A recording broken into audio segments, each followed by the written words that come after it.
Chris, I've got a great idea for the new... Chris! Not now, I'm reading.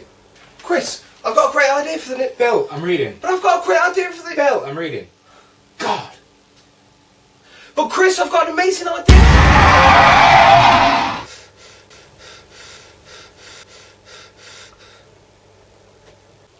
All right. God.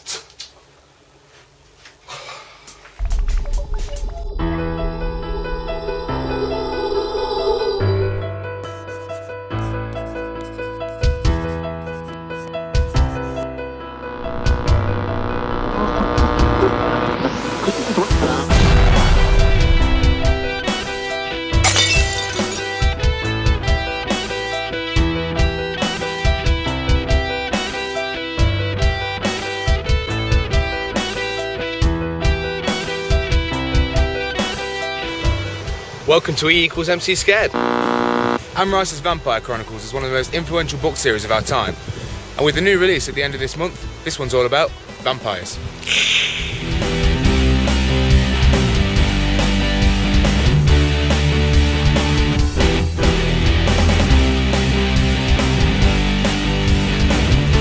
Throughout many different cultures and societies, throughout time, going thousands and thousands of years, vampires have always been a really prominent thing in folklore and storytelling.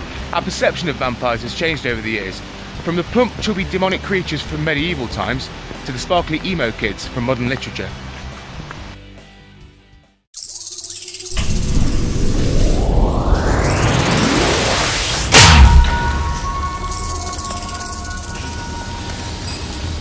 Squeeze me, and I will cry blood-red tears, as red as my flesh, but my heart is as hard as stone. What am I? You have until the end of this episode to solve this problem.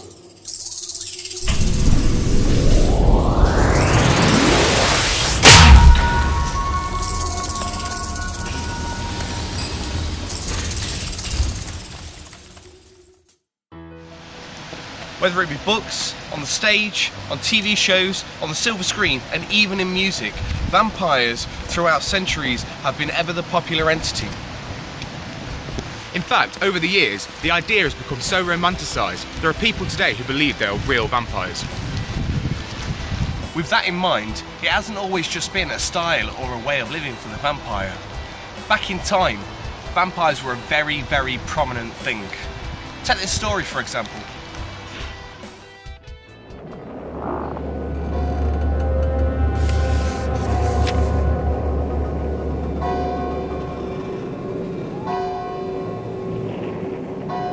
Vampires have been a part of society for literally thousands of years. But the image of the modern day vampire is vastly different from that of the medieval vampire. The pale-skinned, fanged, undead creature that we know today wasn't actually created until the 18th century. But how did people of the 13th century identify vampires? Well, first of all, they'd need to be dead. And the first thing they'd look for would be a sunken grave. The body would be exhumed from the grave and inspected. The telltale signs of a vampire would be longer nails, longer hair, and longer teeth. But most prominently, blood around the mouth and nose of the body, indicating that the body has left the grave to feed upon the blood of humans. If all of these features were prominent, then the body was a vampire and must be destroyed.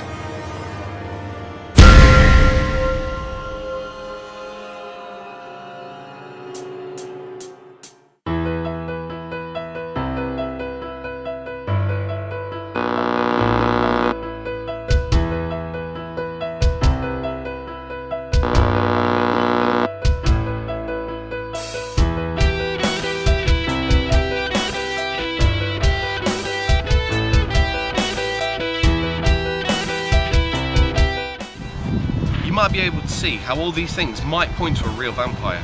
But before we try to explain this with science, let's head over to Dr. Christophe, where he's got 10 vampire-related facts.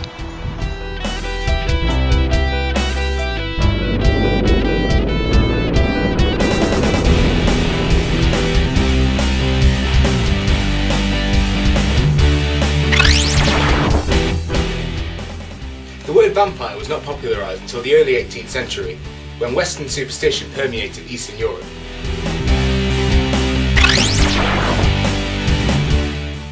It's not known where the term vampire originates, but it has cognate in most Slavic languages.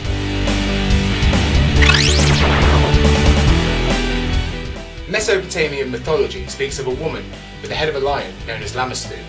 Lamastut would terrorise women during childbirth and later feast on the blood of infants.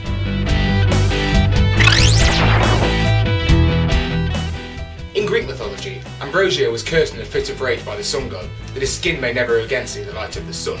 Ambrosio's bad luck later intensifies after he gambles away his soul to Hades, god of the underworld.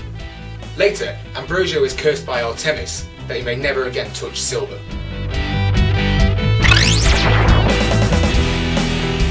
Some Christians hold the belief that Judas Iscariot, one of the disciples of Christ, was cursed by God after his betrayal, that he and his family must be doomed to roam the earth, thirsting for the blood of Christ.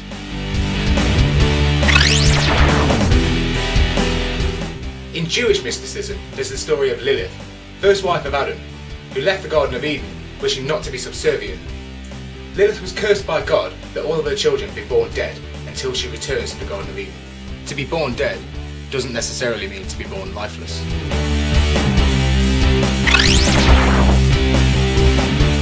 Nosferatu is a word synonymous with vampires, but is actually just the title of the 1922 expressionist movie of the same name.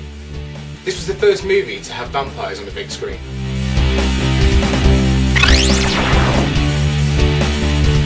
The word Nosferatu is actually German and translates to Symphony of Horror. Bram Stoker's book Dracula later paved the way for the image of the sophisticated Cape Stalker we know today. It was this image which first instilled fear into the hearts of theatregoers when Stoker's book was first brought to the stage in 1924.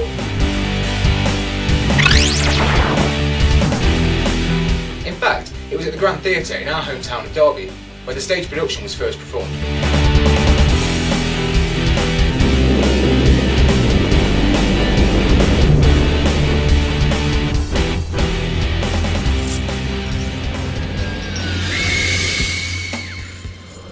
So, how can we explain growth of hair, nails and teeth on a corpse? How can we explain blood around the mouths of people that have been buried for days? Let's go back to our story. Okay, so let's start with the sunken graves.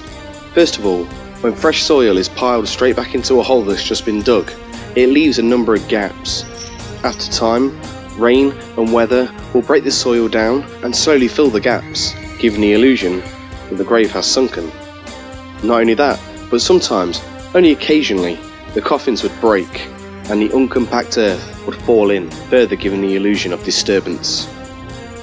But how do we explain the growth of the nails, hair and even teeth? This is really quite simple. When a person dies, the skin starts to dehydrate, thus making it shrink.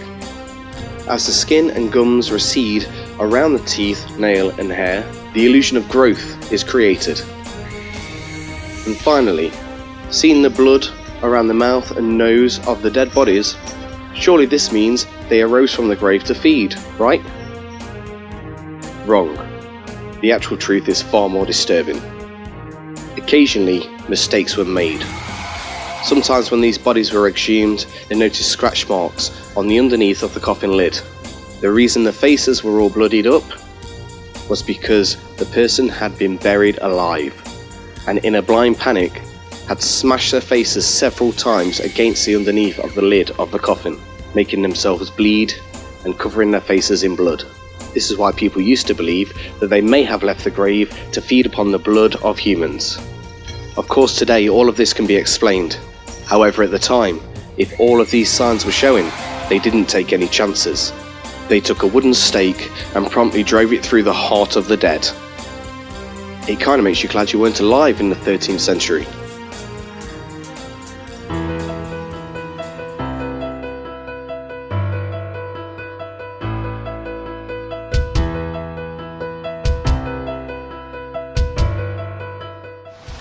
So there you go.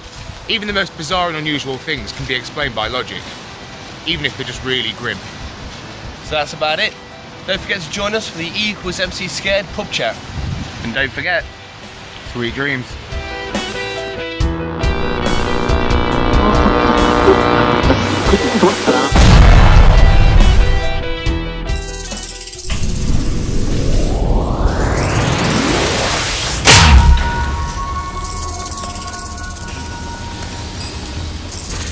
So what can cry blood-red tears, has red flesh and a heart of stone? A cherry, of course.